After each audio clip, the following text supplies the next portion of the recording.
Сәлем достар! Бүгін күнделікті ішіп жүрген қара шай жайлы білетін боламыз. Сарайыңды ашатын, шаршағанды басатын, шай болмайды ғаламда самаурынның қара шайынан асатын, дейді қазақ. Шай қазақтың сүйікті сусыны. Алайда біз күнделікті ішіп жүрген шайдың пайдасы мен зиянын білесіз бе? Сіз білуге тиіс шай туралы фактілер. Күніне 3 кеседен артық шай ішпеңіз. 4 кесе қанық шай ас қорыту жүйесін қоздырмайды, тек тітіркендіреді. Сонымен қатар жүрек пен қан тамырларының шамадан тыс қозуы пайда болуы мүмкін. Қатты қара шай қысымды күшейтеді.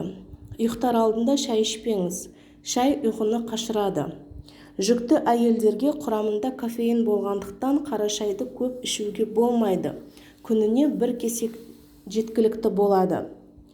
Дәрілік заттарды шаймен бірге қабылдауға болмайды. Шайда 200-ден астам биологиялық белсенді заттар бар. Олар дәрі-дәрмектермен әрекеттесуі бек мүмкін. Қайнатқаннан кейін 1 сағат немесе одан да ұзақ тұрған шай ішпеңіз. Шайдың пайдасымен бірге зияны да баршылық екен. Сондықтан бұл сусынды да іше білу керек. Бірінші, аш қарынға шай ішу. Аш қарынға қою шай ішсеңіз, оның салқын табиғаты көкбауыр мен асқазанды суытып жібереді екен. Тым ыстық шай тамағыңызды, өңеш пен асқазанды қоздырады. Ыстық шайды көптеп ішу бұл органдардың ауруына да алып келуі мүмкін. Шайдың температурасы 56 градустан жоғары болмауы керек. Үшіншіден, салқын шай. Жылы және ыстық шай бізді сергітіп оятатын әсер берсе, салқын шай салқынның сақталуы мен қақырықтың жиналуына әкеледі. Төртіншіден, тым қою шай. Тым қою шайдың құрамындағы кофеин мен танин бас ауруы мен ұйқысыздыққа апаруы мүмкін.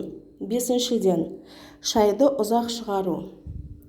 Шайды тым ұзақ шығарсаңыз, шай полифенолдары мен эфир майлары өздігінен қышқылданып, шайдың дәмін, иісін бұзады.